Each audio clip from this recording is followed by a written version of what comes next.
Hi everybody, welcome down to this video. I haven't done one of these for a while, so it's really nice to be doing them again. I am here today with Graham Evans and also Mike Ingram. Now you've all seen Mike before. I've done a few videos with Mike before, and we are here today to talk about something a little bit different, which you may not have heard anything about. So first of all, I'm going to take you over to Graham to tell you a little bit about himself, and then we'll swing round to Mike straight afterwards as well, just in case you haven't met him yet. So Graham, hi, thank you so much for joining us. Tell everyone a little bit about you and what you do. Right, well, I'm fortunately in the position of being retired now, which was retiring just before COVID. It was one of the best decisions I ever made in my life. But I'm the Secretary and Treasurer for the Northamptonshire Battlefield Society. And I studied history at university and then went off to have a career earning money. And then when coming up to my retirement and post-retirement, I've been active in the Battlefield Society and researching, in particular, the battlefields of Northampton, as you might expect. So that's sort of like me and my background briefly. So that's obviously how you guys know each other then. Yeah, I mean, we met over the attempt to build football pitches on the Northampton battlefield site in, oh gosh, how long ago was it now, Mike? 2014?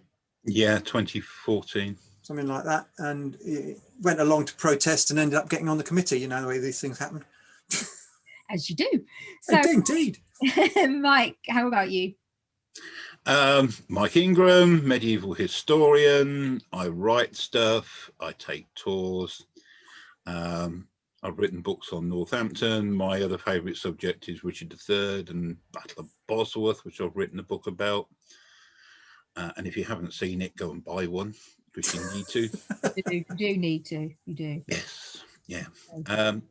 It's a good book. I have proofread it and made some suggestions, so I'm claiming half the credit, even though it's got Mike's. Yeah. Okay, so we are here today to talk about, as I said, something a little bit different and unusual, and something that I didn't really know much about till recently. So the Royal Mail have issued a new set of stamps, which I believe is to mark the 550th anniversary of the Battle of Tewkesbury. Yep, that's right? the one. Thank goodness. Okay, so someone tagged me in this on Facebook and went, oh my god, you're really going to want to see these, they're awesome. And they are. So I ordered them in a little presentation sort of display, so I don't know how well you're going to be able to see these, to be quite honest. Okay, if I come in a little bit closer. Lovely. You get the idea. All right. And if you go to the Royal Mail website, I'll put a link in underneath the video with various other bits of information, so you can take a look at that if you want, because it's only released a few days ago. So up I pop onto Facebook going, look what I've just come, it's arrived in the post. And Mike said to me, well, there's some errors in that. I was like, oh, what? Oh no. So I am still really pleased that I bought it, because it's lovely and the artwork is beautiful. And as you know, everyone was saying, it's such a good thing to raise awareness of these battles and this period of time and everything like that, and to promote the artists, because they really are amazing illustrations. But I was speaking to Mike, and then Graham came into the conversation as well about the errors surrounding this and why actually that's more significant than people might initially think. So first of all, what I'm going to do, Graham, is I'm going to come over to you, because you are going to be able to show us the offending stamp, which is not the fault of the stamp itself, and then describe to us where or what exactly these mistakes or errors are, and where you think then they have arisen from, because it's, so the stamping question is for the Battle of Edgecote, or Edgecote with an extra E, or Edgcote Moor with or without the E, and possibly some other things. And my mind was just like, I didn't even know that that was a naughty thing. But then there was an incorrect date as well, which is a little bit less forgivable. But you also tried to contact them and say, actually, there's an error here, and kind of got a little bit rebuffed. So if you can show us the stamp to start with, then we'll have a look at what you did to try and like reverse this decision, and then we'll have a look at the research you've done, if that's okay. Yeah, sure. So here we go. Let's do some screen sharing. So here we go with the stamp. So this is the stamp concern, painted by Graham Turner. Now as you see, the date on the bottom of the year is 1469. So whilst they're doing the 550th anniversary for Tewkesbury now, 2 years ago, the Battlefield Society were doing the 550th anniversary of Edgecote because it's in Northampton. And we're very lucky in respect to these stamps that Northampton's the only other county other than Yorkshire which has got 2 battles. So we've got this one and a 1460 Battle of Northampton. And this is painted by Graham Turner, same as all of the other ones. The guy in the middle here is Sir Richard Herbert, who is described in one of the accounts as fighting his way through the opponent's army twice by using his poleaxe. Here he is. And the battle was going fine until these people over in the corner over here, if you can just see up there. Oh, yes. So they turn up and then all these chaps panic and they run away and are all killed. And when Graham Turner was doing this, painting it for the 550th anniversary, he got in contact with the Battlefields Trust, and then they pointed him down to us and said, speak to these guys because they're doing the work. We advised him on, well, I advised him on the background, what should be up here, because when he painted it, he'd got loads of trees up the top here and he'd got things in a slightly different sequence. And I said, no, you know, the landscape we know was open. We know the direction of the ridge and furrow. We know who these people were, and we made some minor changes. So, you know, we had quite a good relationship with the artist. And we're quite excited when the stamp got adopted as one of the 8. And then it comes up and it says Edgecote Moor down the bottom. And it's not Edgecote Moor, it's Edgecote. It's never been Edgecote Moor. Do you want me to explain that? Well, before we do, I'm just going to come over to Mike really quickly. Mike, can you just tell us a little bit about the Battle of Edgecote without the extra E? The whole thing behind the Battle of Edgecote is that it's the first battle of Warwick's rebellion. You mustn't forget here that the Wars of the Roses in a series of phases, some of them distinctly different. So the first phase is the War of Succession, which starts with Northampton and ends with Towton. And this is the next one. And it's not really York against Lancaster. It's more of an internal civil war with Edward against Warwick the Kingmaker, which develops when Warwick is not happy with what Edward's doing, and it ends up with a battle at Edgecote, which Graham, who has written an absolutely brilliant book on the subject, is the best one to talk about it. Right, that's lovely, thank you. So yes, Graham, let's come back to you. Please do continue for us. So as Mike said, the battle is fought in the south of Northamptonshire, just near Banbury, just across the Oxfordshire border, and it's part of say the Yorkist Civil War or Warwick's Rising, and the 2 armies are incomplete at this point, and we might talk about that later on. And that the army that this guy's part of, he's not the leader, but he's one of them, is supposedly waiting for Edward IV to turn up, and the guys on the other side are supposedly waiting for Warwick to turn up, and they can't hold off, and they set to, and I say all the people on this side are defeated, and masses of them are killed. And it's a very important battle, particularly in Welsh history, because one of the armies is principally made up of Welshmen and Welsh nobility, and the impact of this in Wales is enormous, because the numbers that the chroniclers say don't die. It's a lower number than that, but a large number of noblemen die. And one of the reasons that Henry Tudor has fewer problems coming up through Wales in 1485 is that the south of Wales is a complete mess. There's a whole generation of nobility been wiped out at this battle. So the ability to create a coherent opposition in Wales has been seriously degraded by this battle. And there's strong evidence that this is Henry Tudor's first taste of conflict. He's not actually fighting the battle, but this guy here is William Herbert, and he's Henry Tudor's guardian at that point.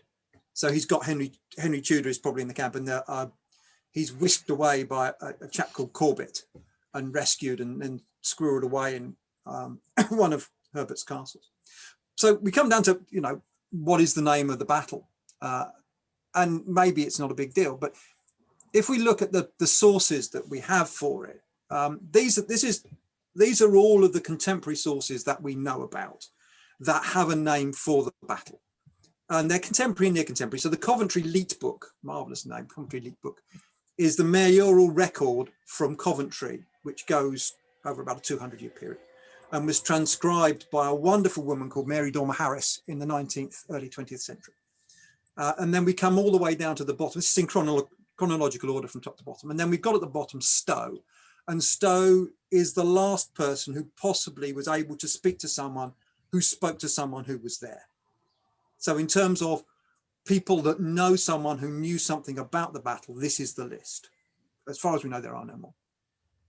So we start off with Banbury, because the battle takes place near Banbury, and the Coventry Leet Book says we sent men to fight at Banbury and some of them came back. Then you have William of Worcester, whose itineraries is an odd collection of odd facts.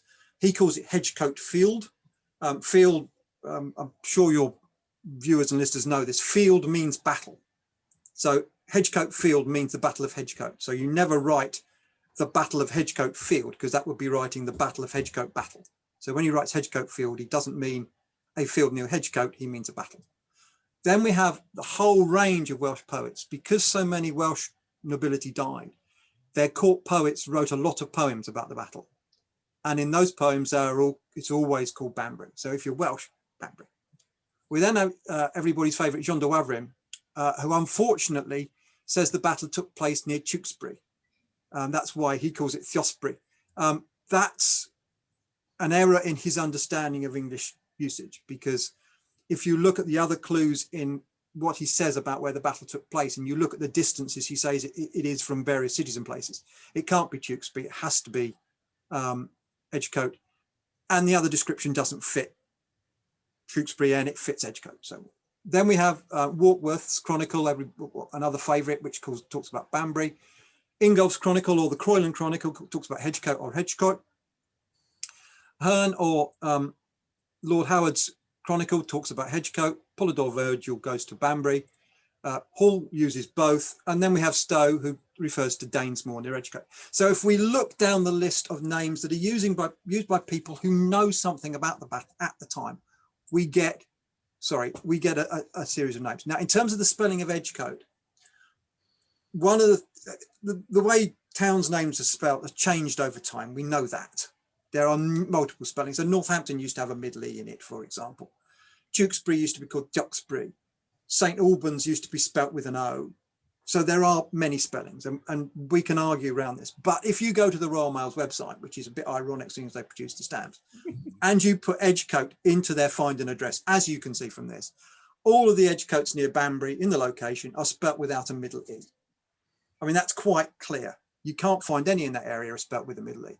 If you put the middle E in, all the addresses are in other places.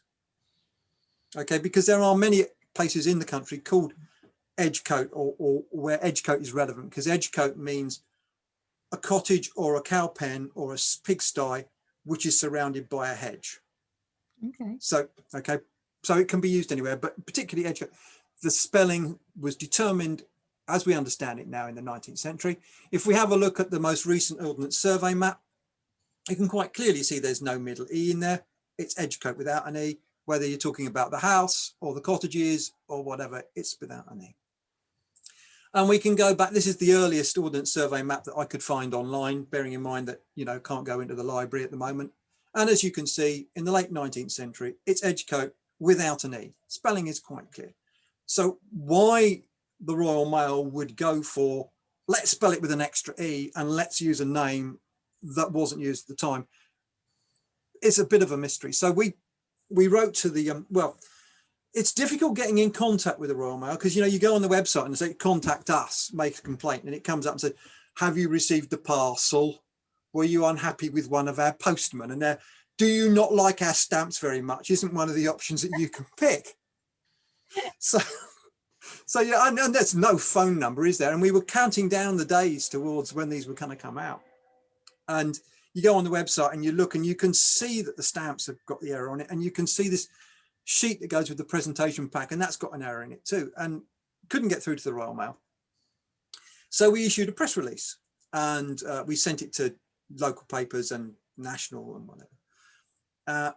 And we got contacted by BBC Radio Northampton, and we did an interview with them. Well, I did an interview with them, and we went through it, and that made 10 minutes of fun. And then that got picked up by BBC Radio Northampton, by BBC Northampton local news, and it got picked up by one of their local papers. And because they're the BBC, they could get in contact with the Royal Mail, and the Royal Mail listened to them, and they came back and said, "Oh, well, we are aware there's some controversy over the name, but we've gone with our historical advisor, and we are completely comfortable with Edgecote Moor as the name of the battle."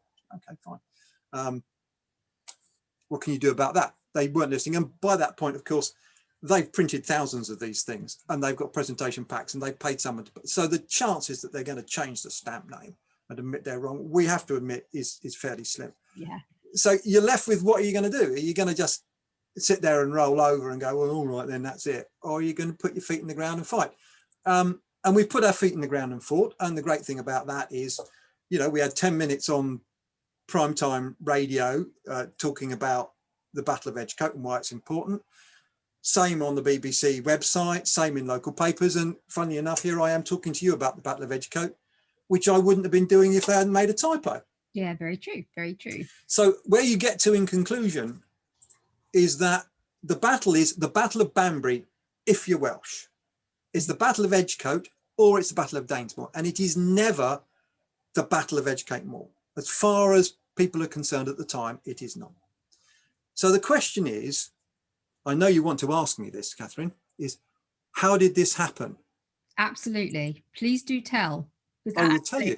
Was the original question that I asked you, wasn't it? Sorry, I wrote a book on this, so I get excited. When I first spoke to you on Messenger, I said, well, how could this happen? How could this happen? And you, I am able interesting. To tell you. Funny you should raise that, Catherine. Yeah. Right, so basically, because when I wrote the Edgcote book 2 years ago, it wasn't a big deal. And I never really thought about it, apart to say in the book, it's not Edgecote Moor. And, I went on, we've corrected the Wikipedia page. It doesn't say Edgecote Moor on the Battlefield Trust page. So websites which are right have it right, where we've been and we put our input into it. So I thought, what I'll do is I'll go back and I'll look at the usage of the various names in as many books about the Wars of the Roses as I can find. As I said, I'm retired. I have the time on my hands. So I managed to track down 123 books over a 418-year period. And I did this in a variety of ways by putting a note on our Facebook page saying to people, go and look in your books and tell me how it describes Edgecote, and going across my bookshelf, and Mike went through his, and collating all of those into a spreadsheet, and then going onto archive.org and Google Books, and just basically playing around the internet, British History Online, all of these to track down books. So I got 123 books across 418 years. And I got 10 different spellings of the location that I used. And these are they, okay?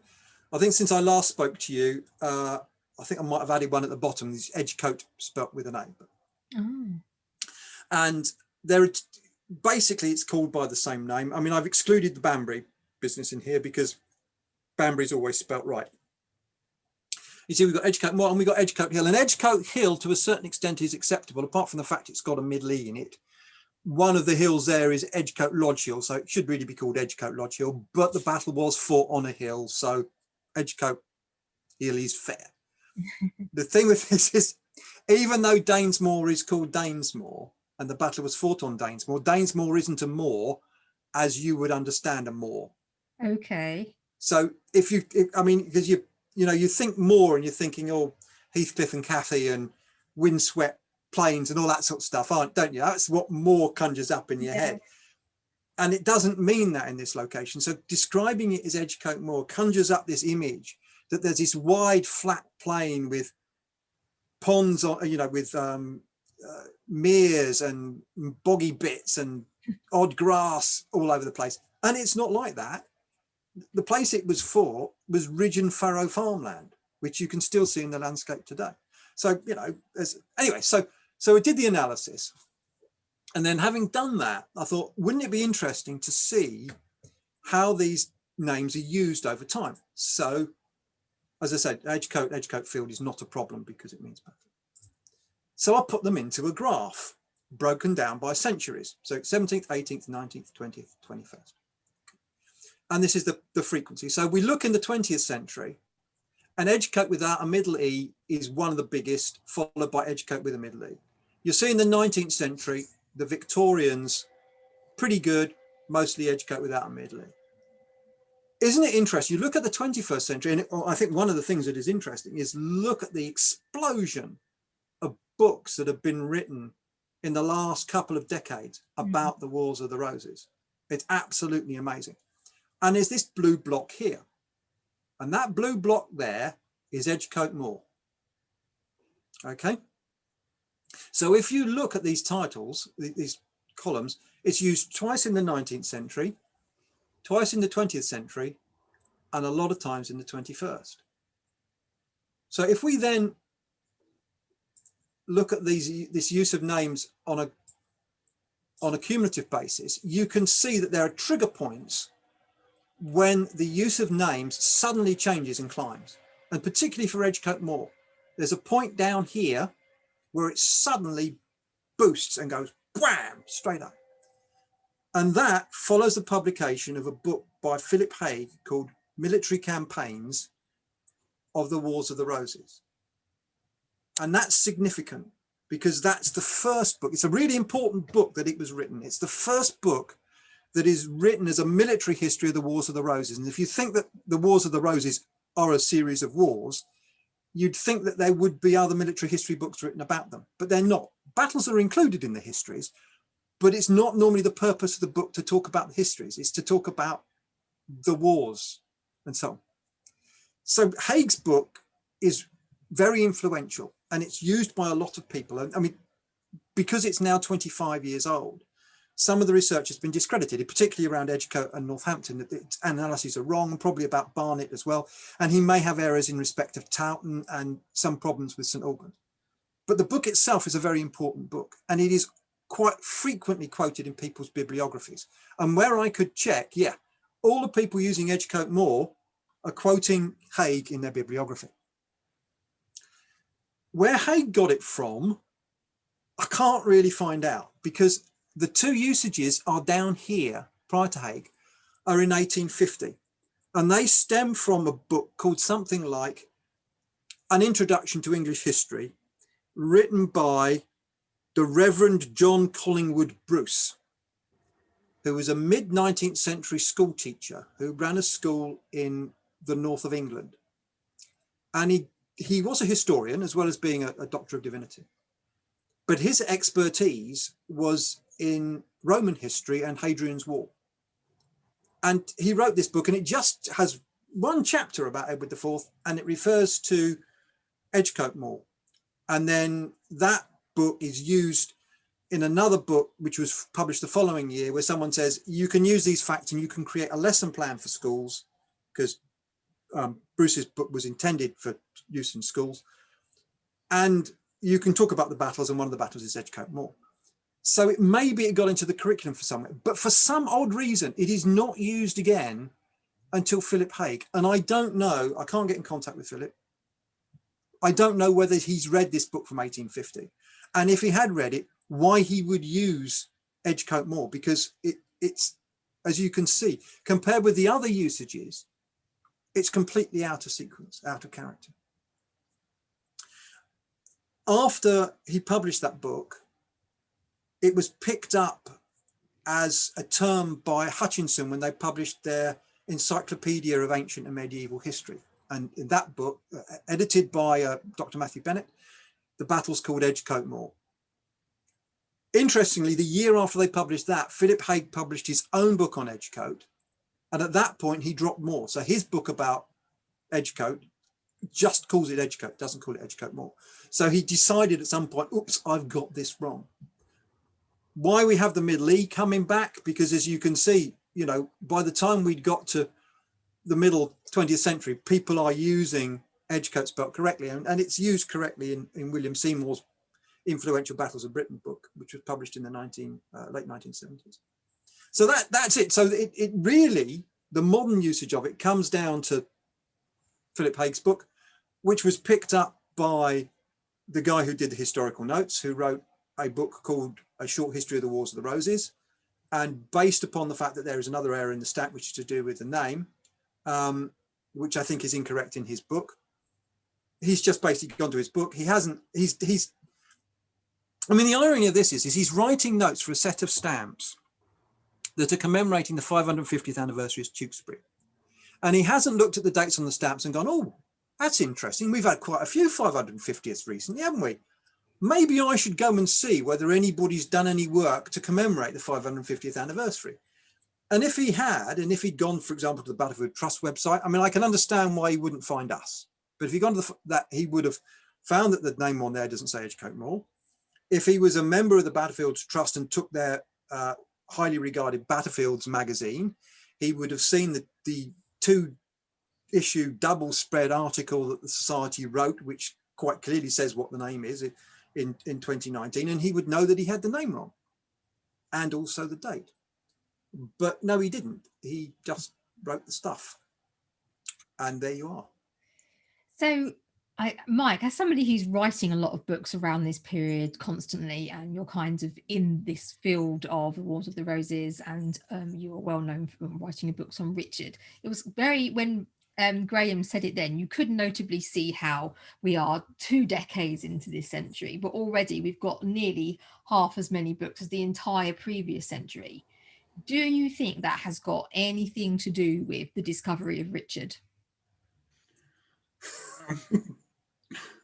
That's another one of your big questions. I like to. Can I just say here, Catherine?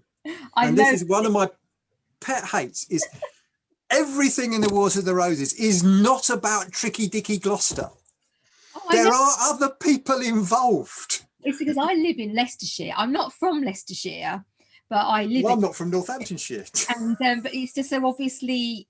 And I went down there and I was involved in some filming for the Tudor Society.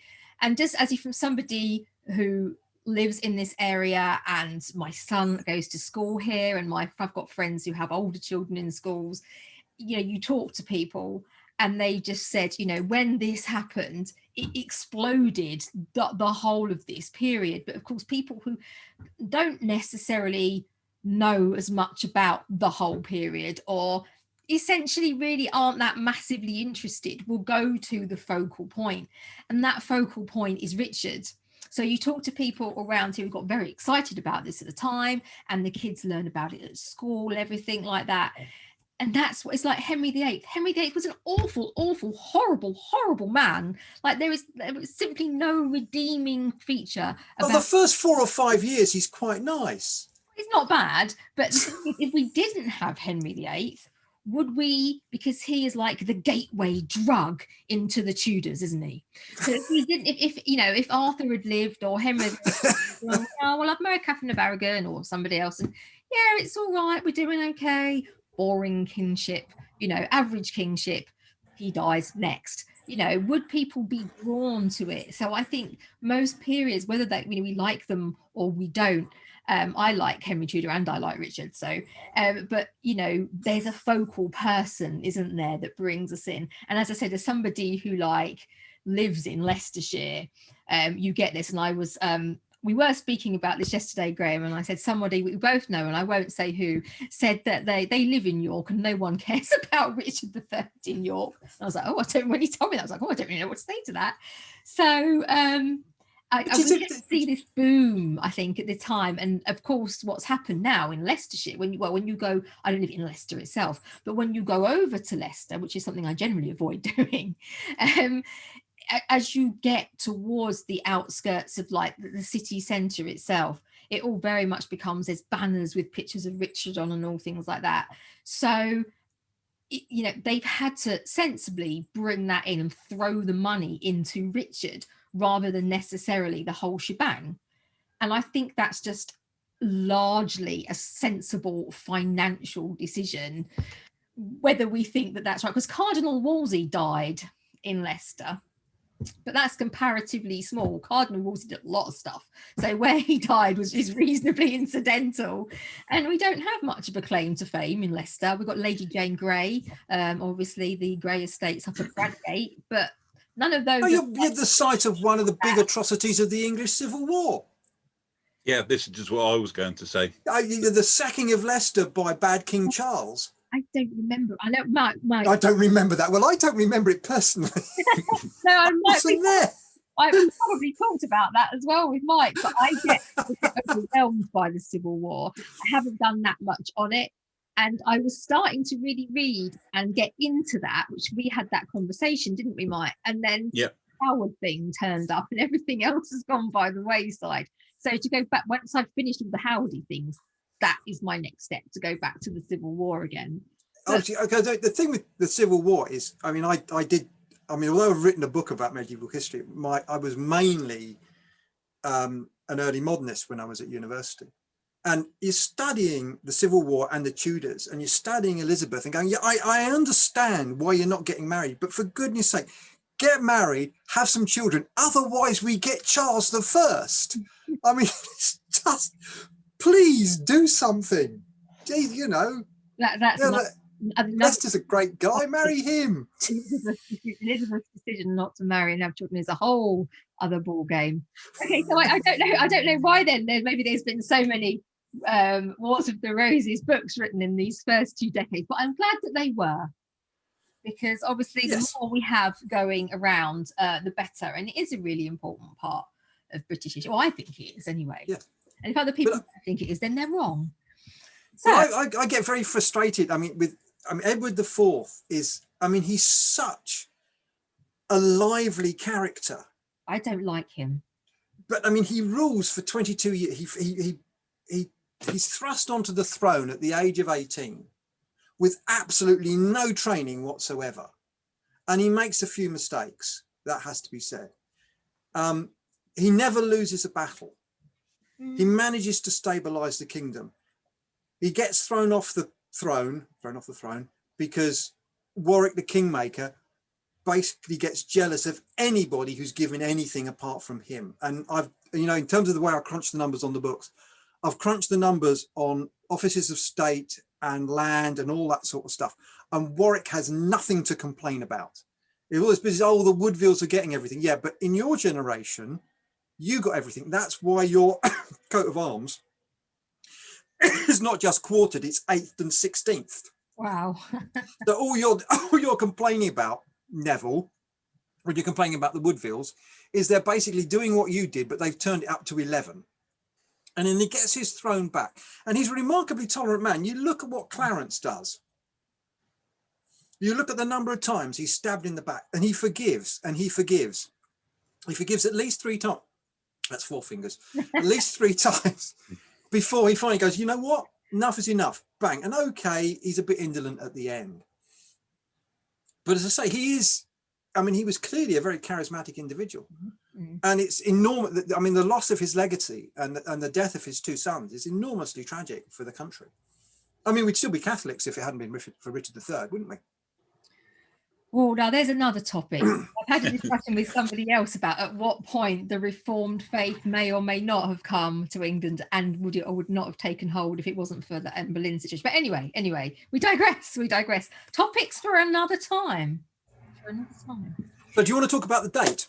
We should.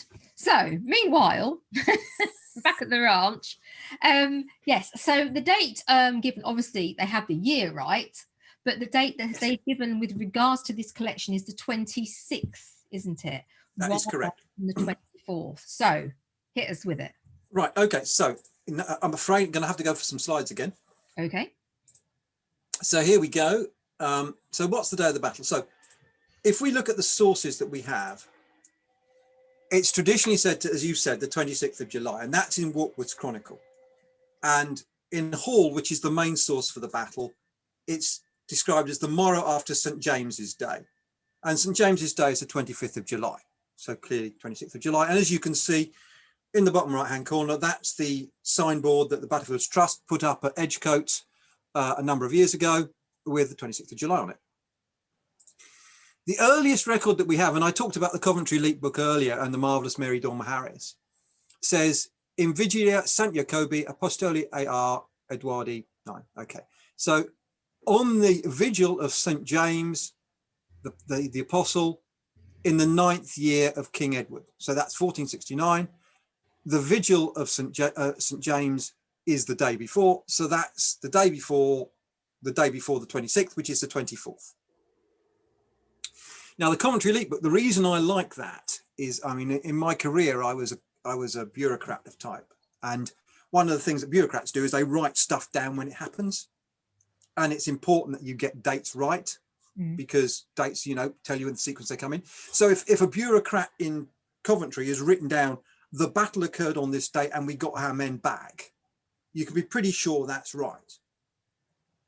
And what's interesting about the transcription of the Commentary Elite Book is that there is a footnote put in there by Mary Dormer Harris that says, even though this says the 24th, experts on the period say it's the 26th. So there's a woman working at the back end of the 18th, early 19th century, and she has found a primary source which says the battle is on the 24th. And she's gone to Ramsay and she's gone to Oman, who've written the works on it, and she said, it's the 24th. And they've gone, no, it's the 26th. And she's gone, okay. So that's, in a way, is quite sad. Is there anything else which backs that up? Because maybe it is an error. Well, if we go to the Welsh poetry, and there were a lot of Welsh poems, we have conclusive evidence, as you can see from that. Yeah, I mean, everybody, Graham only knew what that said in English because I translated it for him very quickly yesterday. So if we take the medieval Welsh, it goes, on Monday, there was blood and slaughter, a day of disgrace, the end of all fighting. So what we need to know is what day was the 26th, 25th and 24th of July, 1469. Which one of those was a Monday? Drum roll, please. And yeah, the 24th of July was a Monday.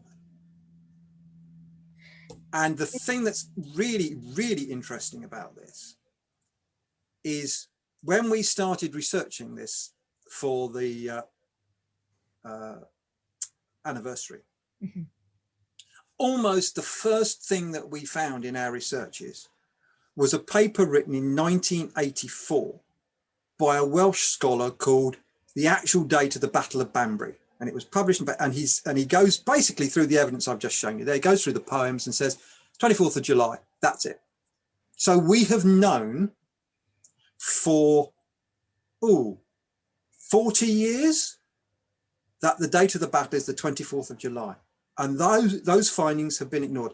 There's one historian, only one, who picked up on that, as far as I can tell, and that's Michael Hicks. And if you look at his biography of Warwick the Kingmaker, 24th of July. I mean, he spells Edgecote wrong, but that's by the by. But he's got everything.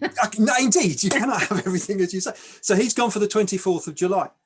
And then there's in the late 1990s, early 21st century, there was another article written by another Welsh academic called something along the lines of what the Welsh poets can tell us about the Battle of Edgecote. And it's a long article and it's got lots of bits and pieces in it. And in that he says, yeah, and it's Monday the 24th of July. And that was published in one of these hardbound journals of military history, edited by Professor Anne Curry of Southampton University. So for the last almost 20 years as well, there's been an article about the battle in a mainstream, for historians, in a mainstream document saying it's the 24th of July. And it has been consistently ignored. And I mean, we've got latest published works from a guy who's done a collection of the contemporary chronicles, and it's got historical footnotes in it, and the historical footnotes also the 26th of July. And you're reading that thinking, you're publishing a work to do with contemporary and chronicle records. You've missed one of the main ones and you've got the date wrong. And this is a high prestige, high profile publication. But there you go. I mean, what can you do about it? It's what's in the DNA of it. And of course, if you get this date wrong, then many of the other things that happen don't sort of like work out, because you then end up with trying to work out what days the Herbert brothers were executed, because they were executed on Wednesday and Thursday, and where they were executed. And of course, if they're executed in some places, you can't work out why they're there if the battle is on such and such a day. And then where people are afterwards, because after the 24th of July, then Warwick sends his men out to start rounding up the Woodvilles and whatever. And that sequence doesn't quite work. And then we have other things about when Edward is finally captured by Warwick and taken prisoner in Warwick Castle. He was captured at Coventry, actually. What days those things happen, and then the dates of Acts of Parliament, or not Acts of Parliament, royal writs where Edward is forced to use the seal.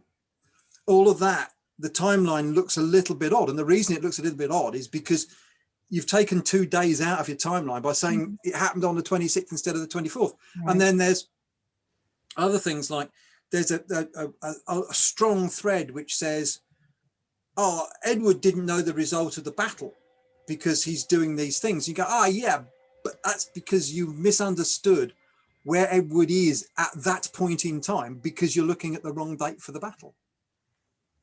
And yeah, as you say, so it has this, I think what will happen is when people hear about this, they'll kind of say, okay, yeah, that's really bad that error has been made. Somebody who is producing an item like this should be maybe a little bit more mindful, should make sure that the research is very thorough. It would kind of make sense to, I don't know, maybe it was just me, I'd have contacted you guys, but maybe that's because I know what I know. Does that make sense? I suppose possibly if you're in the higher echelons of the Royal Mail and you're making these decisions, it's just kind of like, let's do some stamps about this, you contact that bloke and he'll sort it out. And as you say, you kind of went to them and you said, well, this is why these things are incorrect. But by the, these only came out very recently, but they've been printing these things for yonks, and they're not going to turn around and kind of go, oh, all right, then we'll bin that lot off. So I guess that's a lot to do with why they wouldn't look at it again or retract it necessarily. Oh, absolutely. So to some people are going to say, and probably mostly people that aren't particularly interested in history or in this period of history, well, okay, but things get spelt differently. My name gets spelt wrong nearly every time I tell somebody what it's. I'm past caring now.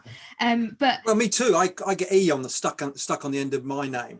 That's you then with your extra E's. Look, this is well, yeah. But, I mean, the thing with the Royal Mail and history stamps is they do have form, because if you remember back to the D-Day commemoration, they did some stamps of some landing craft landing, and they were landing craft from the Pacific, not from the Normandy invasion. Oh, that's really bad. So there is form, and I wouldn't expect someone in the Royal Mail to know anything about the Wars of the Roses. I want them to be experts in delivering post. That's why they use a historian. Well, of course, the thing that baffles me, and you're right, why would you find us? Okay, I mean, this is the book on it that we published. It's self-published through Amazon. It's not done through Pen and Sword or whatever. If you want a copy, go on Amazon, find it, meet us at a show, we'll sell you one. Only a tenner. It's brilliant. It's got all the sources in the back, lots of poetry. But I can understand why you wouldn't find us. Okay, I do not understand how you would not find the Battlefield Trust. Yes, and how you would not go to their website, their resource center, which has now correct because we've changed the bits and it's a constantly evolving thing, but it is probably, in terms of internet access, it's probably the place that you should go first. Mm-hmm. I mean, if you were checking stuff, I mean, you can go to Wikipedia now because we've corrected the Wikipedia page, and that's, that you can say what you like about Wikipedia. The Edgcote page is absolutely spot on. It's even got a thing about these stamps that were wrong on it. So unless it's been altered by somebody else, I know the person that did John Ashdown Hill's one, and so he told them what to put on it. So unless someone's altered it, then if you know about John Ashdown Hill, his should be perfect as well.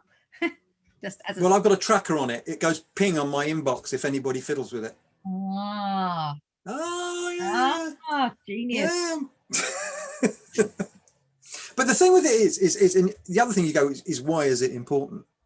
Yeah. Is if you actually Google Edgecote Moor, you'll get a lot of websites. And the one thing that binds all of the Edgecote Moor websites together, or the references to it, is A, it's got the wrong name for the battle on it.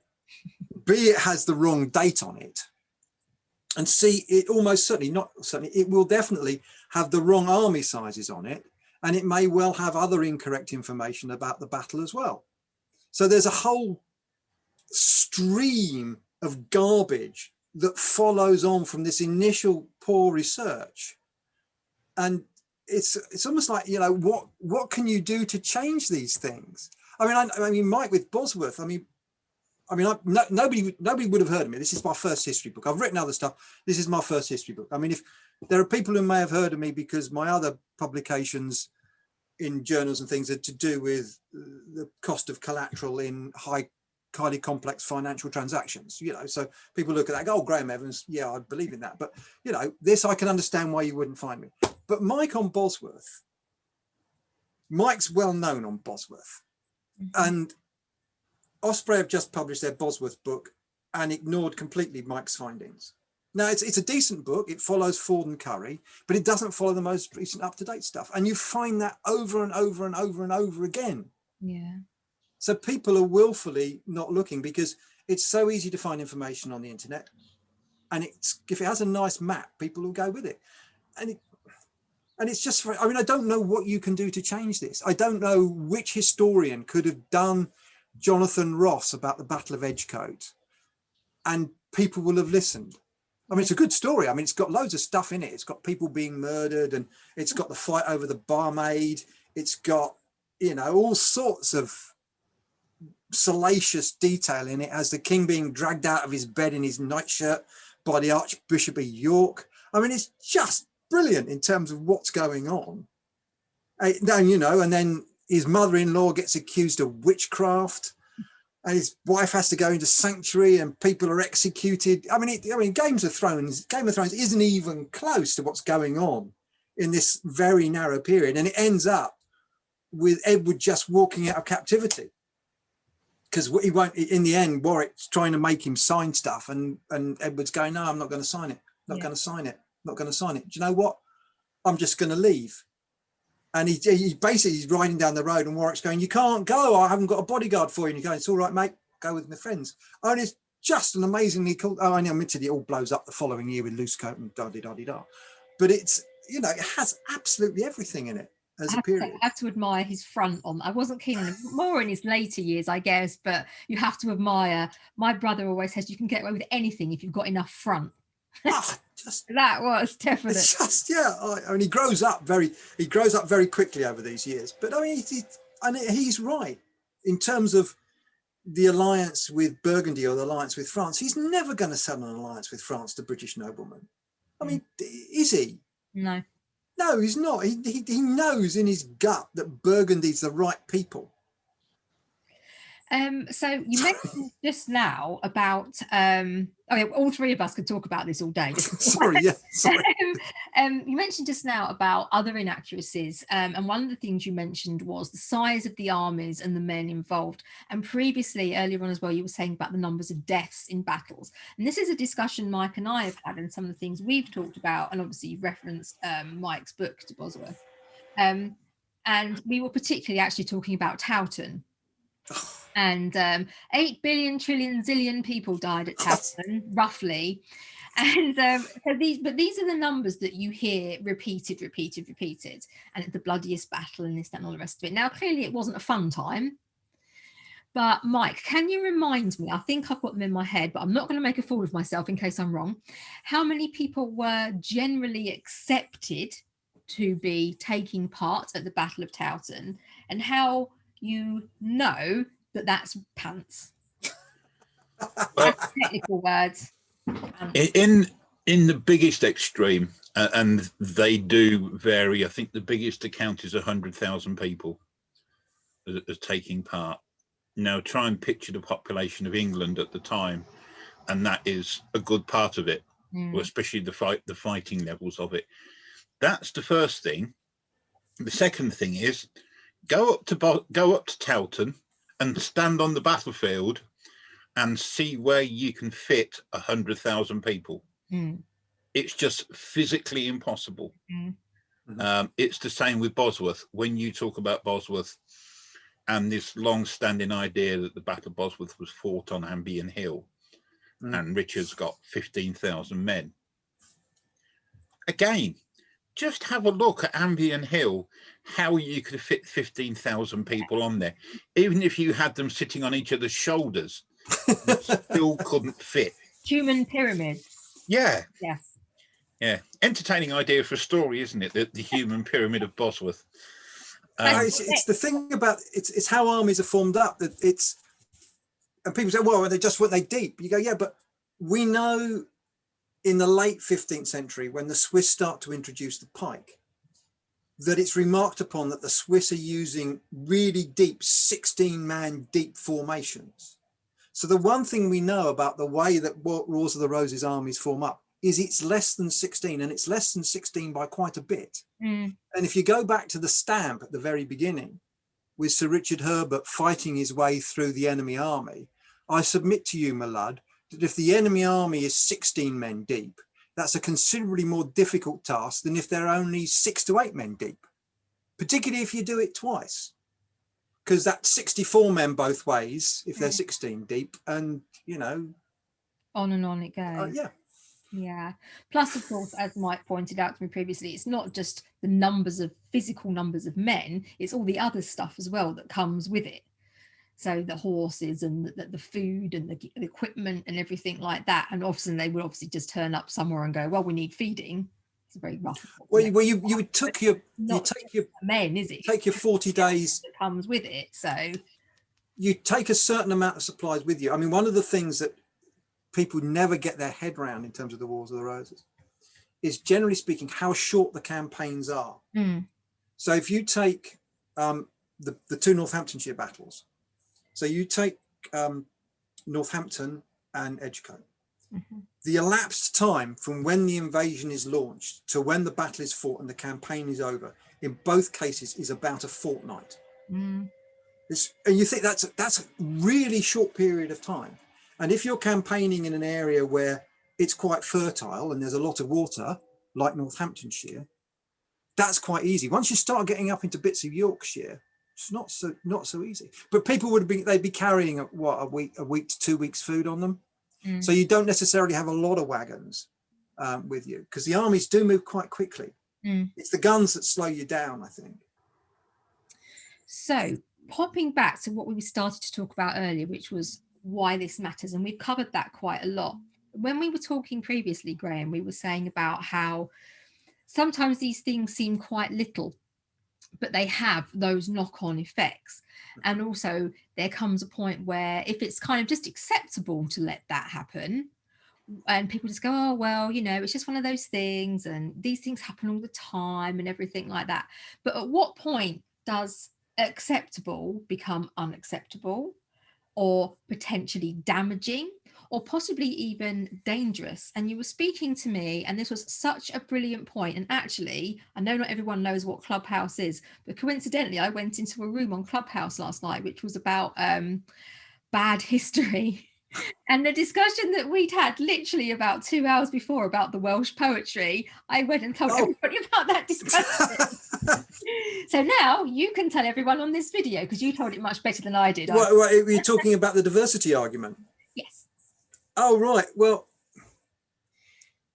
yeah, I'm saying this as a white 60-something middle-class bloke. Okay. And there's a lot about we should have more complete history and we shouldn't do this and that and the other. Okay. If you go back to the 15th century, and one of the reasons why this battle is important for the Welsh and important for Pembroke is that the Welsh in this period are second-class citizens. Okay, they're a conquered nation. They're not a kingdom. They're a conquered nation.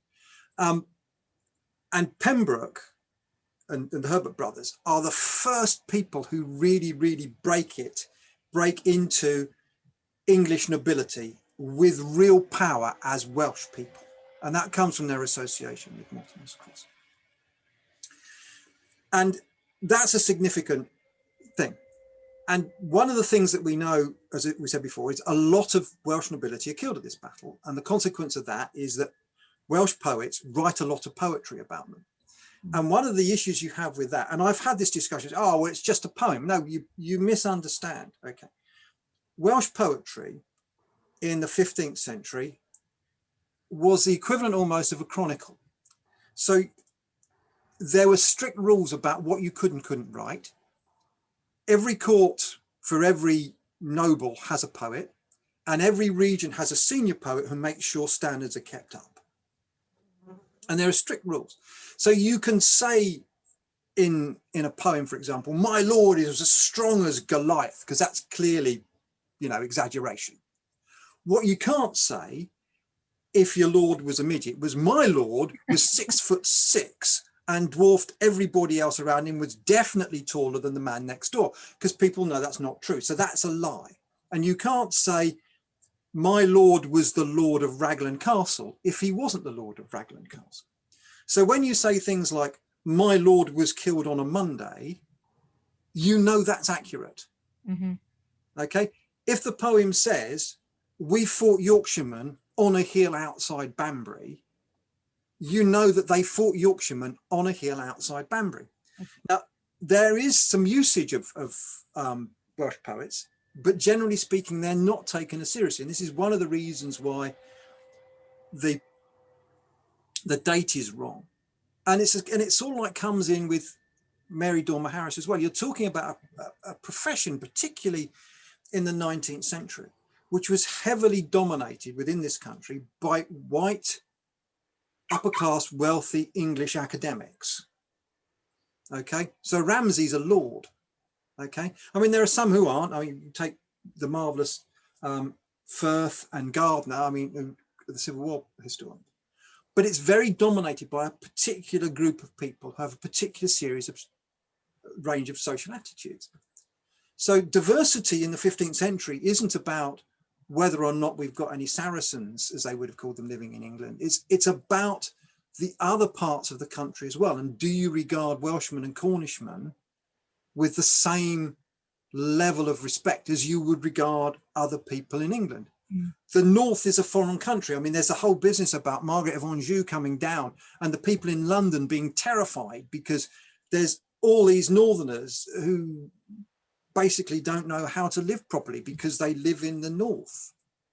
So prejudice and your attitude towards sources is an issue that goes all the way through. And one of the reasons we have a problem with Edgecote is because people ignored what was in front of them because they weren't coming from what they would have regarded as the main wellspring of sources. Mm. So the Welsh and stuff that was translated by a woman. Now, people might argue that I've gone completely PC and completely off the radar there. But it's a verifiable truth that one of the facts that we know is it's the 24th of July. And we know that because the Welsh tell us and a woman told us. And the 26th comes from male sources working in monasteries. Okay?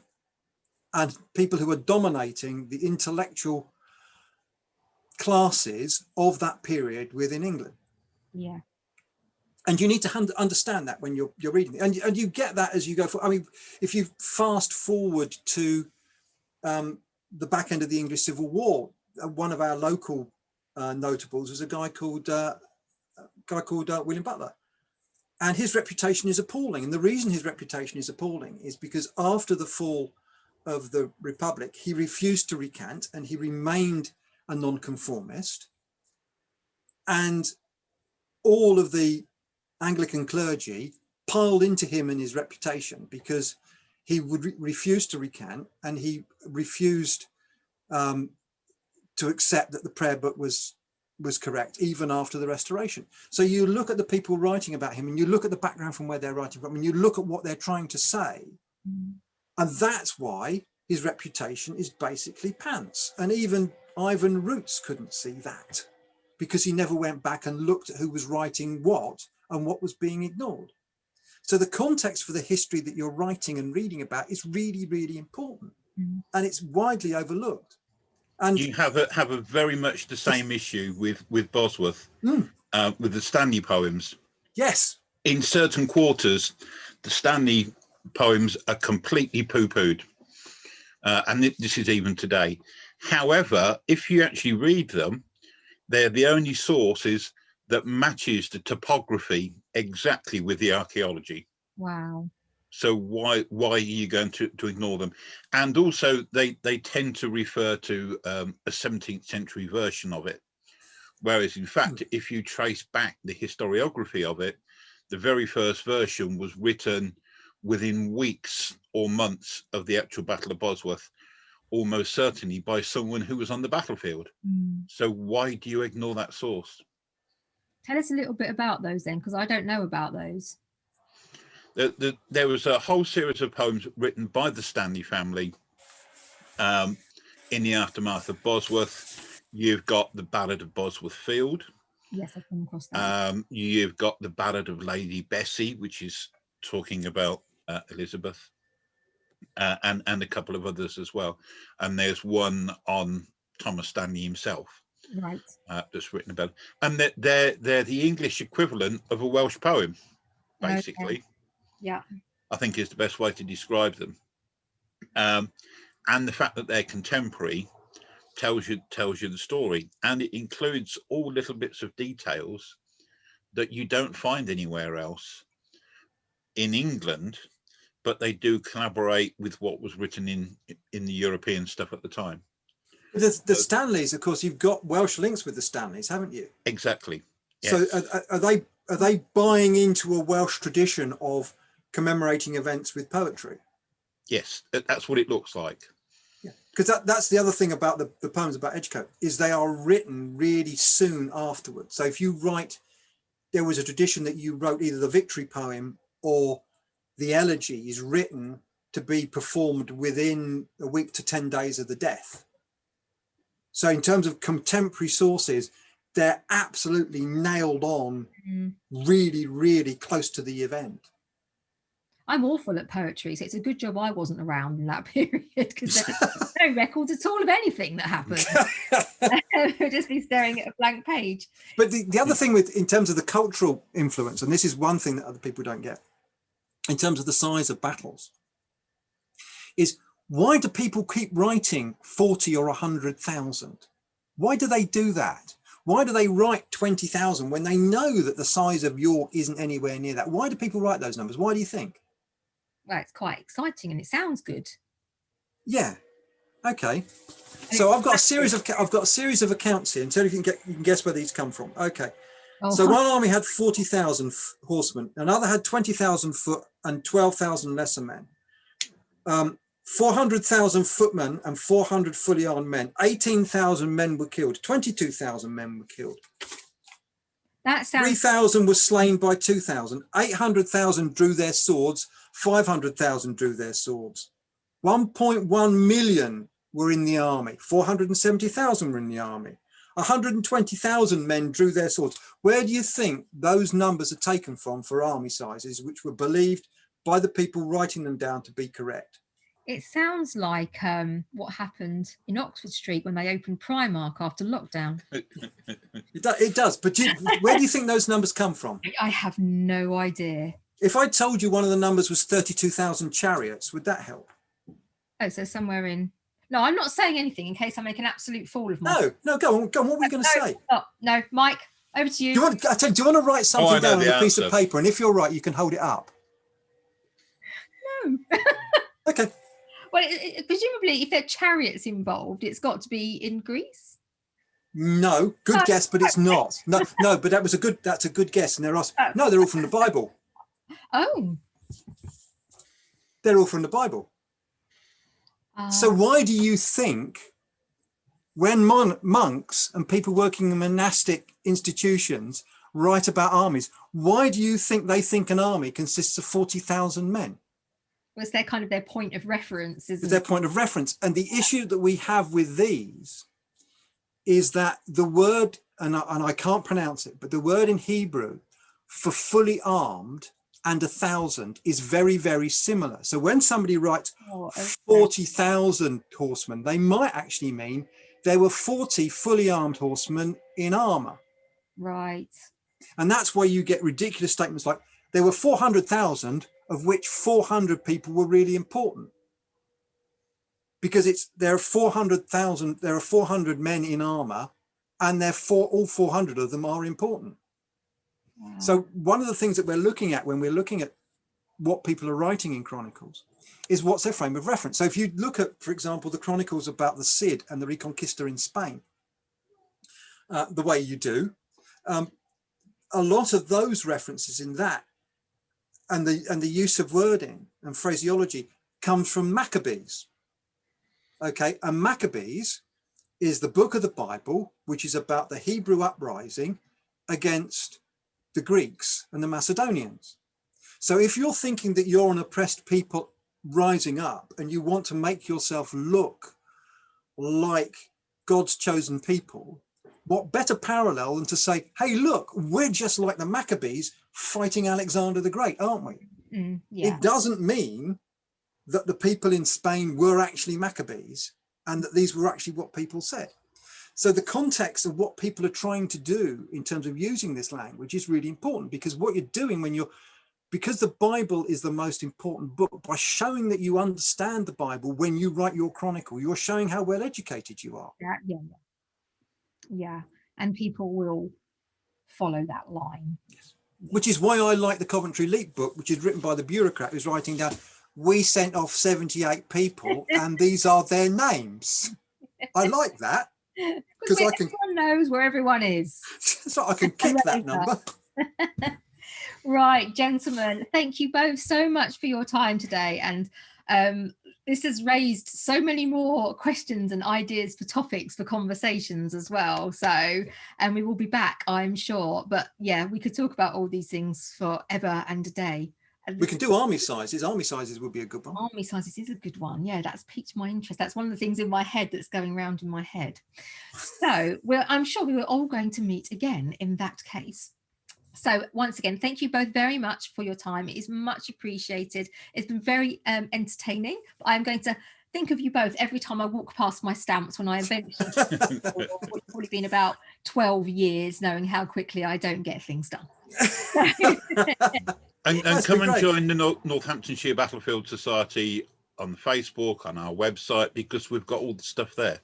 Right. And I will put links to those and to your books and to where you can purchase these stamps with their margins of inaccuracies underneath the video as per.